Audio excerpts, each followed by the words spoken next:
अस्सलाम वालेकुम, this is Aleem from skills academy. आज की वीडियो में हम सीखेंगे कि हम किस तरह अपनी वेबसाइट के आर्टिकल को फीचर्ड स्निपेट रिजल्ट्स में शो करवा सकते हैं। तो शुरू करते हैं अल्लाह के पाक और बबरकत नाम से। बिस्मिल्लाहिर्रहमानिर्रहीम। मौज की रिसर्च के मुताबिक इन पोजीशन के सबसे ज़्यादा चांसेस होते हैं रिच स्निपेट्स में आने के। तो आप देख सकते हैं जो फर्स्ट है, फर्स्ट के 33 के लगभग हैं। उसके बाद सेकंड के 23 के लगभग। उसके बाद थर्ड के 15 और फोर्थ के लगभग कोई 13-14। उसके बाद फिफ्थ के 10 और सिक्स के 3 और फिर 7 के 3, इस तरह करके।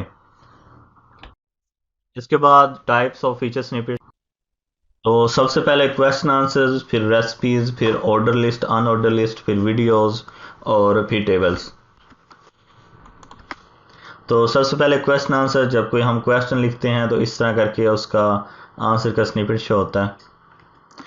उसके बाद वीडियो का फीचर स्निपेट। ये चीज़ें जो हैं ये यूज़र की सर्च इंटेंट के ऊपर डिपेंड करती हैं। जब कोई यूज़र सर्च करता है और वो वीडियोस को ओपन करता है तो गूगल को लगता है कि जो वीडियो है वो फीचर स्निपेट्स में होनी चाहिए। तो इस वजह से ये क्वेरीज भी ऐसी हैं कि आर्टिकल इनका आंसर नहीं दे सकते। जैसे हाउ टू रन फास्टर है, अब ये वीडियो में दिखाया जा सकता है, आर्टिकल में आप सही तरीके से नहीं बता सकते इसे। उसके बाद रेसिपीज़ जो हैं ये भी फीचर स्निपेट्स में शो होती हैं। उसके बाद ordered and unordered list. Order list जो है इसमें नंबरिंग होती है, ये आप देख सकते हैं 1 2 3 4 5। और उसके बाद जो अनऑर्डर लिस्ट होती है उसमें ये ब्लैक डॉट्स होते हैं। उसके बाद टेबल्स आजकल सबसे ज़्यादा जो फीचर स्निपेट्स में होते हैं वो टेबल ही होते हैं।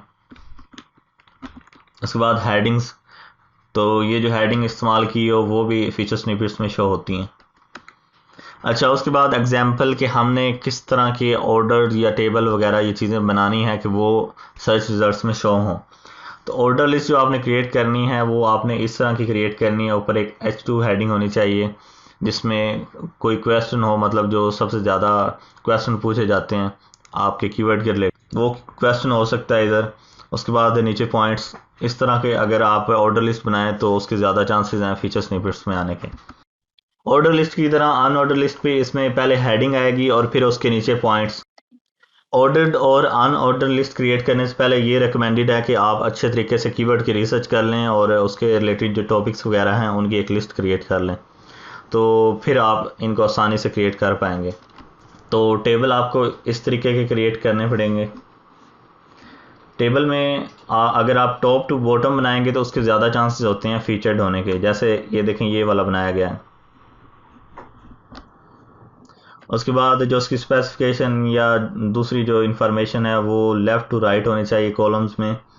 तो आप देख सकते हैं जैसे इधर बनाया गया है, तो ये मॉडल जो हैं वो इधर शो हो रहे हैं, फिर उसके बाद उसके जो फीचर्स वगैरह हैं वो साथ। अच्छा, उसके बाद आप रिवर्स इंजीनियरिंग कर सकते हैं। मतलब आपका कोई कॉम्पिटिटर रैंक कर रहा है तो आप फिर देखें कि उसने किस तरीके का बनाया हुआ है और फिर आप उसे ऑप्टिमाइज़ करें और उससे ज़्यादा बेहतर बनाने की कोशिश करें। तो इसके लिए कुछ सजेशन है, वो ये कि आप सिनोनिम्स यूज़ करें, रिलेटेड वर्ड्स यूज़ करें अपनी लिस्ट में। उसके अलावा साइंटिफिक नेम यूज़ करें और जो आपके टारगेट कीवर्ड्स हैं उन्हें H2 में यूज़ करें। तो आप एक नोट पैड ओपन करें और वहाँ पे जितने भी आपके कंटेंट के सेक्शन बनाए जा सकते हैं या जो टॉपिक के रिलेटेड क्वेश्चन वगैरह हैं उन्हें आप लिखें। उसके अलावा उसमें से कुछ सेक्शन चूज़ करें जिनकी सर्च वॉल्यूम वगैरह काफ़ी ज़्यादा हो। उसके बाद फॉर एग्जांपल अगर व्हाट इज़ गार्सिनिया कोम्बेगिया ये एक टॉपिक है तो इसमें ये टॉपिक्स आ सकते हैं: introduction to garcinia, benefits, ingredients और हाउ टू टेक और वे टू बाई इट। तो रिवर्स इंजीनियरिंग का प्रोसेस इस तरह काम करता है कि आपके कंप्यूटर का जो आर्टिकल फीचर स्निपेट्स में है वो आप ओपन करें और देखें कि उसका कौन सा सेक्शन जो है वो फीचर स्निपेट्स में आ रहा है। तो फिर आप अपने कंटेंट को उस तरीके से स्ट्रक्चर करें। अगर उसने अनऑर्डर लिस्ट यूज़ किया तो आप अनऑर्डर लिस्ट यूज़ करें, अगर उसने ऑर्डर लिस्ट यूज़ किया तो आप ऑर्डर लिस्ट यूज़ करें, और अगर उन्होंने कोई टेबल यूज़ किया तो आप वो टेबल यूज़ करें।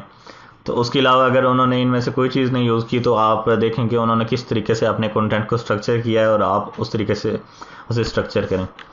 उसके अलावा ये कुछ टिप्स, आपका जो कंटेंट है वो एक हेडिंग के साथ अगर शुरू हो तो उसके ज़्यादा चांसेस होते हैं फीचर स्निपेट्स में आने के।